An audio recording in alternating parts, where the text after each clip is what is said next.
قسم کی کتنی قسمیں ہیں؟ قسم توڑنے کا کفارہ کیا ہے؟ دیکھو قسم کی عام طور پر 3 قسمیں بیان کی جاتی ہیں۔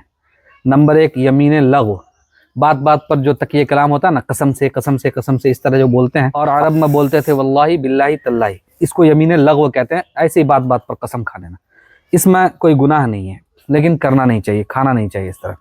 دوسرا یہ ہے کہ گزرے ہوئے کسی کام کو سچ سمجھتے ہوئے قسم کھا لینا اور وہ بات جھوٹ نکلے۔ مثال کے طور پر کسی نے کہا کہ پرسوں ہمارے اس ضلع میں مکھیہ منتری آئے تھے، ٹھیک ہے، اس کو کہیں سے خبر ملی اور اس نے قسم کھا لیا کہ پرسوں آئے تھے، اور دلیل سے ثابت ہو گیا کہ نہیں آئے تھے، تو یہ گنہگار نہیں ہوگا، کیونکہ وہ سچ سمجھ کے وہ بیچارہ کہہ رہا تھا۔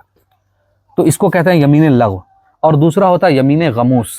یمین غموس اس قسم کو کہتے ہیں کہ گزری ہوئے کسی بات کو جھوٹ سمجھتے ہوئے جان بوجھ کر جھوٹی قسم کھائے۔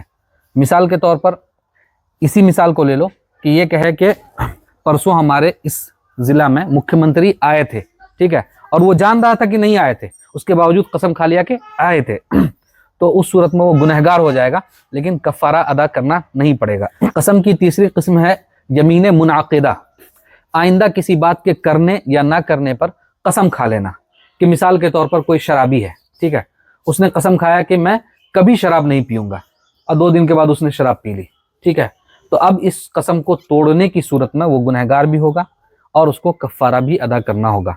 کفارہ یہ ہے کہ جیسا کہ سورہ مائدہ آیت نمبر 89 میں اللہ رب العزت فرماتا ہے فَكَفَّارَتُهُ إِطْعَامُ 10 مَسَاكِينَ مِنْ أَوْسَطِ مَا تُطْعِمُونَ أَهْلِيكُمْ أَوْ كِسْوَتُهُمْ أَوْ تَحْرِيرُ الرَّقَبَةِ فَمَنْ لَمْ يَجِدْ فَصِيَامُ 3 أَيَّامٍ۔ کہ قسم کا کفارہ یہ ہے کہ یا تو 10 مسکین کو 2 وقت کھانا کھلاؤ، یا اگر کھانا نہیں ہے تو اوسط درجے کا کپڑا پہناؤ۔ مثال کے طور پر لنگی دے دو 10 مسکین کو، ٹھیک ہے، جس سے اس کا سطر چھپ جائے، اور غلام آزاد کرنے کی تو کوئی صورت ہے نہیں اس زمانے میں۔ اور اگر یہ سب کچھ نہ ہو، نہ پیسہ ہو، نہ لنگی کا پیسہ ہو، نہ کھانے کا پیسہ ہو، تو پھر اس صورت میں 3 روزے مسلسل رکھنا ہے، ٹھیک ہے، لگاتار 3 روزہ رکھنا ہے، تو قسم کا کفارہ ادا ہو جائے گا۔